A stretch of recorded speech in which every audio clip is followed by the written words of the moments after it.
Hey everybody, making another video. I know, 2 videos within a week. Well, of course, these are not super well produced or edited or anything like that. But yeah, I don't know. I just wanted to get some thoughts out there quickly. It takes a while to edit those videos, and I kind of want to hit the, strike while the iron's still hot in my brain. So um, let's talk a little bit about this election. This is the most 2020 election we could have ever imagined. Of course, things are nuts. It's total chaos. Yeah, where do you even start? There's a few different things I have of concern with this election. Number one, I'll say this: anybody who tells you that there's no reason to suspect fraud or impropriety or anything like that is straight up gaslighting you. Okay, like from before this election even started, months ago when we were talking about waves of mail-in ballots and things like that. Like we've had mail-in ballots before, sure, but never to this scale ever. Like tens of millions. And there's a few things to say about that. One, it adds an extra load to the whole counting process. They take longer. You have to process them in a different way. So it takes way longer. So that already is a nightmare. Two, mail-in voting is the least verifiable form of voting that we have today. So therefore, it is without a doubt the most prone to fraudulent behavior, mistakes, errors, all kinds of stuff like that. You can't tell who actually filled out the ballot at any point, okay? Now, is there a reasonable probability that the person who says they filled out the ballot? Yes, in the overwhelming majority of cases, that's that's going to be the case. How much do you know that by, though? To what degree of knowledge can you determine that? And the answer is not much. There's really not much to go on. They're not named. You have to obviously request these in order to get one. So there's that layer, I suppose. But we've already seen a number of instances where we were seeing either fraudulent behavior or impropriety. Project Veritas came out with an undercover sting, if you will, where they found a woman who was literally paying people, mostly in impoverished areas, for their mail-in ballots so that they could be filled out however they wanted and distributed that way.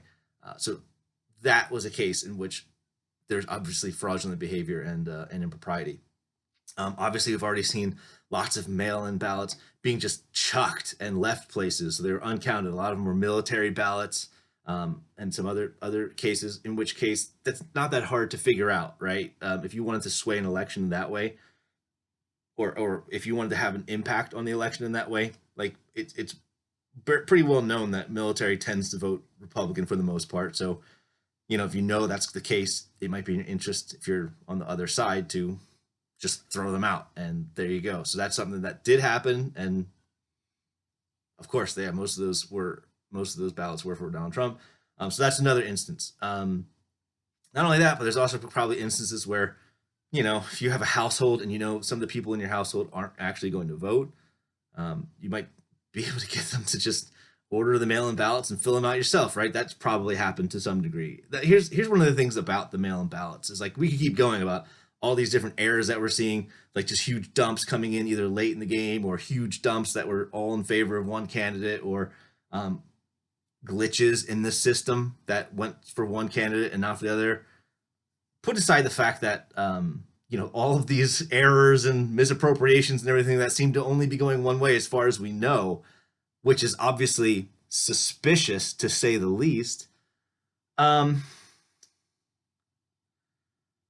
Like, again, like, how would you catch a lot of this stuff? Like, the fact that any of this gets caught is mind-blowing to me, because it's so easy. Like, if you're just going to chuck a bunch of ballots somewhere, how hard is it to throw out a bunch of, like, a sack full of envelopes and not get caught for it? I got to imagine it's pretty easy, right? How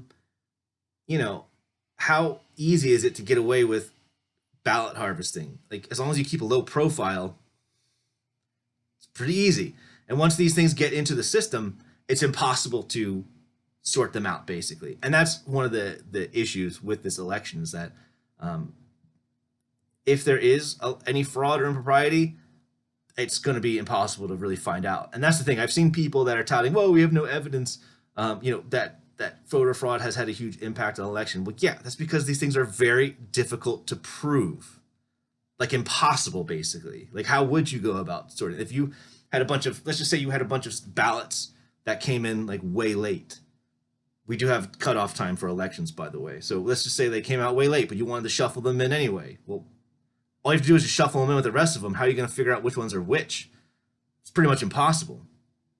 So all this to say, like, again, this isn't. I'm not saying, oh, there's conclusive proof that there's been a large scale amount of fraud and things like that in this election. But I am very understanding that a lot of these things are going on right now are highly suspicious, to say the very least. And I'm also very much aware that even if we have plenty of reason to suspect that there's been impropriety and fraud, proving that is going to be near impossible. And that, I think, is kind of by design, personally. And over time, we've thought of ideas like, hey, should we have voting IDs? Like, if you want to buy alcohol, you got to show an ID to prove that you're a certain age. And to prove that you are who you are, right? It's a photo ID. They want to see, okay, even cigarettes, alcohol. If you want to go to a bar or anything like that, like, you got to show an ID. And it's never made sense to me why we wouldn't have that for voting, right? Because we want to make sure that only United States citizens who are alive and well are voting in our elections, right? And that's another thing too, dead people voting. We've seen a ton of that. But it's always the Democrats. They're like, no, it's racist. It's racist. It's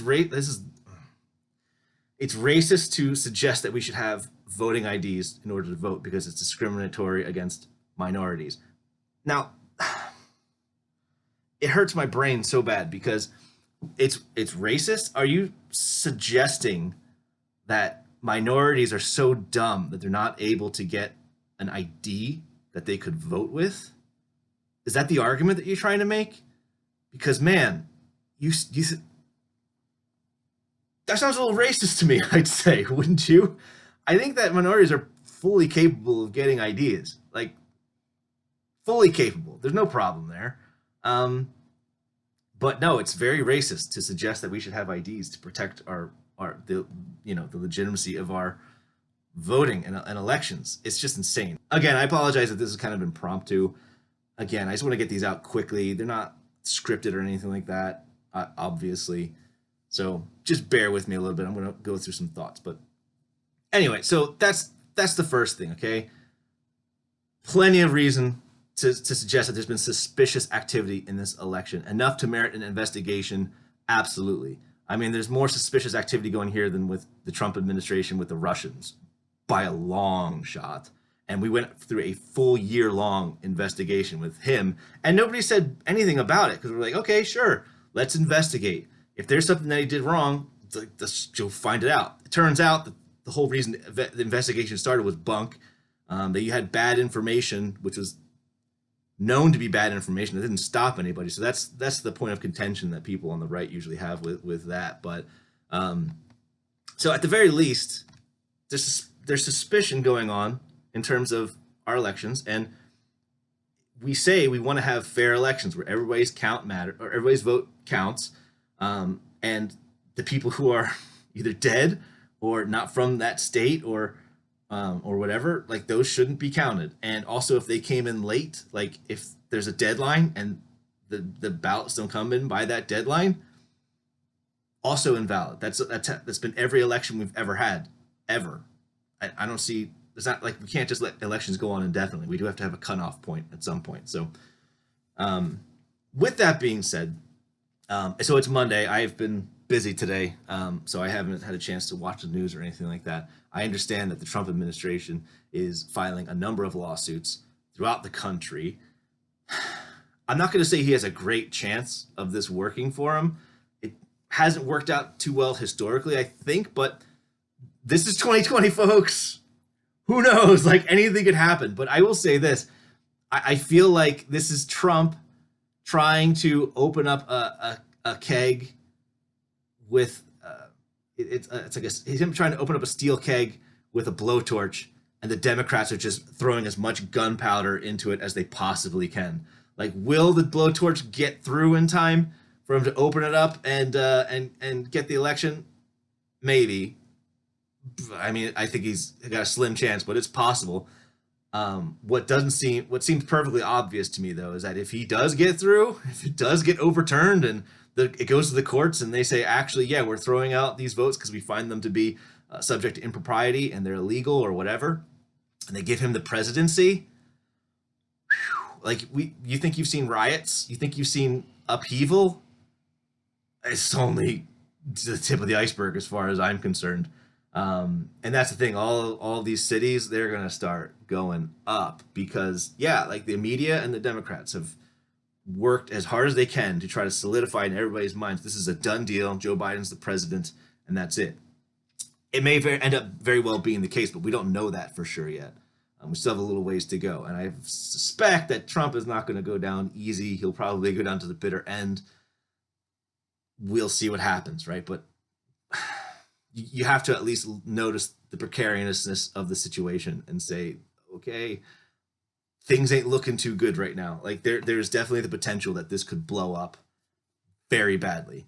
Oh my gosh, it's already 12 minutes. I've been talking that long. All right, well, let's just talk about that first. That's the election. Those are kind of my thoughts on the election. Um, yeah, I think that there's plenty of reasons for suspicion in terms of, you know, how these things went down. Um, I think there should be an investigation, and yeah, I would definitely like to see stricter policies involved when it comes to voting. Like, we want to make sure that, like, I don't care. It doesn't bother me to lose an election. It does bother me to think that there are people who are doing things to sway the election, cheating basically. That does bother me a lot.